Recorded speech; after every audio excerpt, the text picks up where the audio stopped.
never made it, but I know what it takes. I'm motivated by a mix of emotion. Got my statement, and I'm reading it slow so I can understand it fully. Appreciate my standing, go out of this world and right on time. Oh, never in my life have I seen the sky light up like this. I'm far away from Earth and I wanna know if you exist. Mission control, do you read me? Send me my coordinates lately. Mission control, am I drifting? Tie me to someone who will love me, yeah. Wait, I think I'll last a bit longer. Find another. Welcome everyone. Welcome everyone. Welcome everyone to another Ref Brandon and the Todd family YouTube video. Wherever you are, whatever you may be doing, thank you so much for making Ref Brandon and the Todd family a part of your day. We always greatly appreciate it. For all you wrestling fans out there that watch the channel, I hope you enjoyed Monday Night Raw last night. I know that I thoroughly enjoy watching The Miz, and he ain't nothing but a whooping boy. He just goes out there week after week and gets beat up by somebody different every week, but he's so good at it, and he is very entertaining, and that's his job, and he is so good at it. But I look forward to seeing The Miz every single week. If you took The Miz and Gunther, or as they call him, Gunther, off Raw, I don't think I would watch it. But today, here on the channel, I want to talk some college football, some NFL, a little bit of the Braves, and some NASCAR. Now, I don't want to talk about the Monday night football games from last night because I know a lot of people have to go to bed to get up to go to work the next morning. So a lot of people record the game and watch it later. But not only that, I do know that a lot of people also like to watch wrestling, and you can't watch both. And what makes it worse now is for the second straight week, the NFL had 2 Monday night games. So even if you want to watch Monday Night Football, you can't watch both. And they don't make it a doubleheader where one starts at 5 and one starts at 8. One starts at 7 and one starts at 8:15. So just about the time the early game gets to halftime, the late game is starting. So unless you have a split screen, you can't watch both. So I don't want to give away what happened last night. But as far as Sunday goes, the Detroit Lions beat the Falcons by the score of 20-6. First time this year that the Falcons offense just looked awful. The Chargers get their first win of the season. They beat the Vikings 28-24. But the bad news out of that game for the Chargers is that wide receiver Mike Williams got hurt. He is out for the year. And in a game that, if you see the score, you think, that was a good game, but it was a very strange game. That was the Packers and the Saints. The Packers win the game 18-17, but going to the fourth quarter, it was Saints 17, Packers nothing. The Packers got all their points in the fourth quarter. The Texans beat the Jaguars 37-17, and the Texans are bad, and they're still going to be bad, but they did get a win on the season, probably a lot sooner than most folks thought they would. But I think the quarterback they drafted, they're already heading in the right direction. And one of the most lopsided scores you'll ever see in the NFL, the Dolphins beat the Broncos by the score of 70-20. There's no doubt that right now the Dolphins have the best offense in football. It ain't close. The only bad news for the Dolphins is we know that sometime in the season, probably around week 7 or 8, Tua Tagovailoa is going to get hurt because he gets hurt every year. So you better dominate while you can because he will get hurt. But the most points ever scored in the NFL was 72. And the Dolphins had a chance to break that because they were in field goal range. But they just downed the ball and got the game over with. So they showed a little bit of class. But just like they're the only team to ever go undefeated, and 50 plus years later, people still talk about it, they could have broke the NFL scoring record for a game, and people would talk about it forever. You just don't see a lot of 70s in the NFL. You see it about once a week in college football when the FBS teams play the FCS teams. You even see 70 in high school football, but you don't see it a whole lot in the NFL. The Browns dominate the Titans by the score of 27-3. The Bills all over the Commanders by the score of 37-3. The Colts defeat the Ravens 22-19, and they did that without Anthony Richardson. The Patriots get their first win of the season by defeating the Jets 15-10. Seahawks over the Panthers 37-27. The Chiefs over the Bears 41-10. The Cardinals defeat the Cowboys 28-16. And the Steelers on Sunday Night Football beat the Raiders 23-18. Now, I believe next Monday night, the Monday Night Football game is the Bears and Broncos. And if I'm correct in saying that, that's a Monday Night Football game nobody will watch. I'm not even sure the Bears and Broncos fans will watch that game. We're talking about two teams that are not only 0-3, but they've looked awful being 0-3. The Bears played pretty good in week 1. And that's it. The Broncos ain't played worth a darn in 12 quarters so far. The Cardinals looked good against the Cowboys after the Cowboys looked really good the first 2 weeks of the season. If I'm the Cardinals, I'm telling Kyler Murray, don't come back. Because to me, Josh Dobbs is doing a great job of running the offense. And I believe the plan is for Kyler Murray to sit out this year because the Cardinals decided to clean house and start over. So I think their thinking is, why play Kyler when he might get hurt again and we know we're going to suck.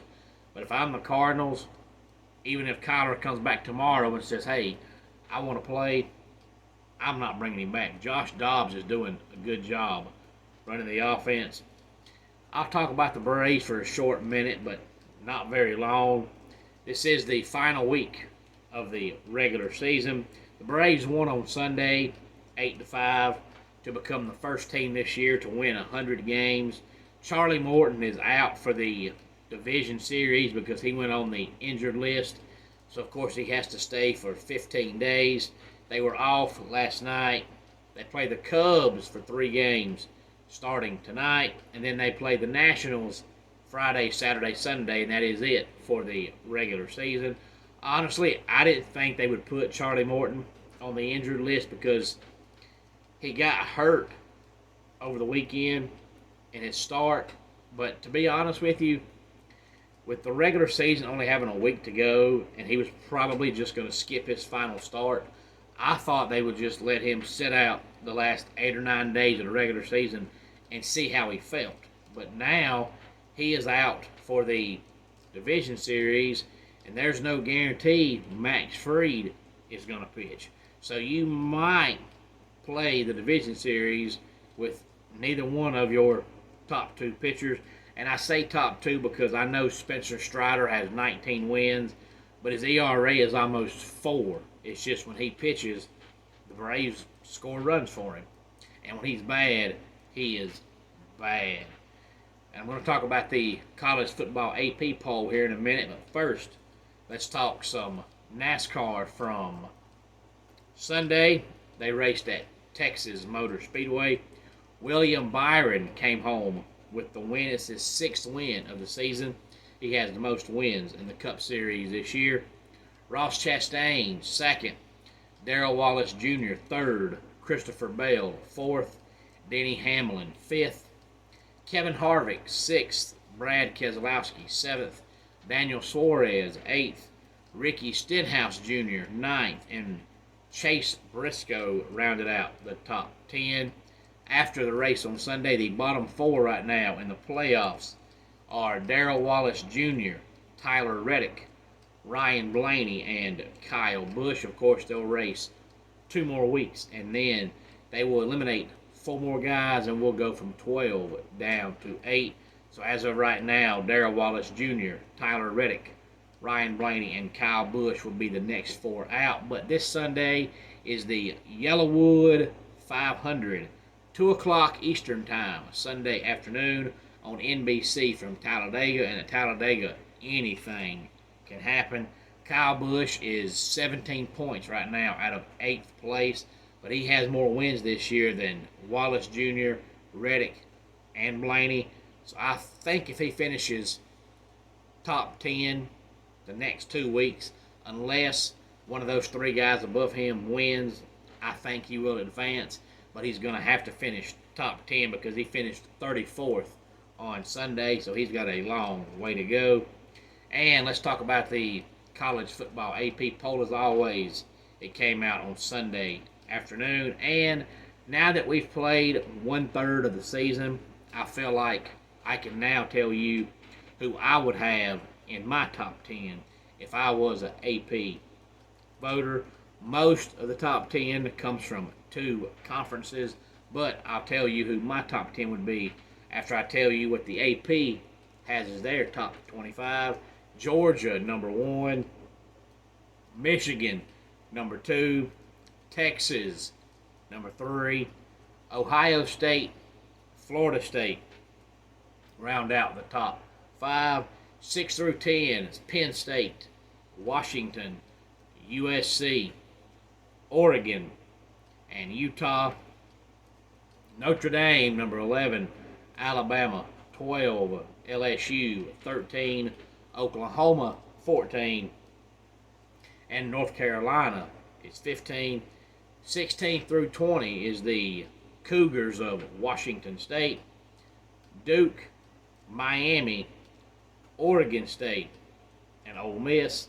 And 21 through 25 is Tennessee, Florida, Missouri, Kansas, and Fresno State makes their first appearance on the AP Top 25 this year. And a quick note about 2 teams that are currently ranked in the AP poll. That is North Carolina and Duke. This is the first time in 52 years, first time since 1971, that Duke and North Carolina are both 4-0 in college football. And my top 10 would look like this, and I honestly had not thought about this until Sunday. I was talking to a friend of mine from church who's a huge college football fan, and I told him who I would have right now as my top 5, and then I thought, you know what? We've played 4 games. That's a third of the season.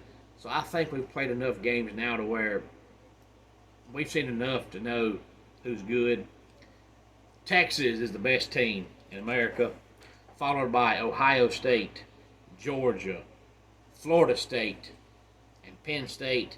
And 6 through 10 is Michigan, Utah, Washington, USC, and Oregon. And of course, a lot can change, even though 4 games is enough to where you can watch everybody. And everybody at this point in the season has played at least one decent team. So you can watch now and find out who's good and who's not. Of course, no team is going to look good all 12 games. It's never happened. It's never going to happen. They're humans. They're going to have bad games. They're going to have bad weeks. Coaches mess up. It's going to happen. But 4 games is enough sample size to know who's good. In my opinion, the best team in America is Texas. Now, that could change next week. But right now, they're number 1. Ohio State's number 2 just because of how good their defense is, because we know they're going to score points. And I've still got Georgia at number 3. I know a lot of the Georgia fans are complaining about how they've looked so far this year. But when you get to the point to where you've won 2 straight national championships, honestly, really, truly, until you lose, this is the way you're going to look, because after you start winning like that, all you think about and all you care about and all you're worried about is making it back to the playoffs and back to the title game. So unless Georgia loses, they're going to look like this all year long, because they know that with them winning back-to-back titles and they're number one, they know that even if they win every game by 1 point, they're not going to fall below 4. And as long as they're 4 and above, they're in the playoffs, and that's all they care about. And I'm not sure Georgia's going to lose, to be honest with you. I personally don't think they will. Even if they do, they're not going to lose more than 1. They might win every game by 1 point, but I'm just not sure they're going to lose. And Florida State and Penn State round out my top 5. Any thoughts on any of this, as always, please feel free to let me know. Homes for Our Troops is a publicly funded 501c nonprofit organization that builds and donates specially adapted custom homes nationwide for severely injured post 9/11 veterans. Since the 2004 inception, nearly 90 cents of every dollar spent has gone directly to our program services for veterans. Visit at hfotusa.org.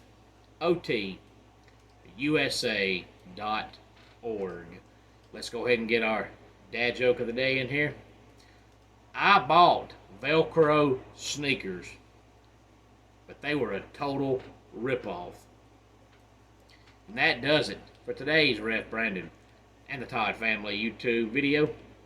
Until next time, it's Ref Brandon saying, just like in pro wrestling, life can be over by the count of 3. Tell your friends and family how much you love them. Bye.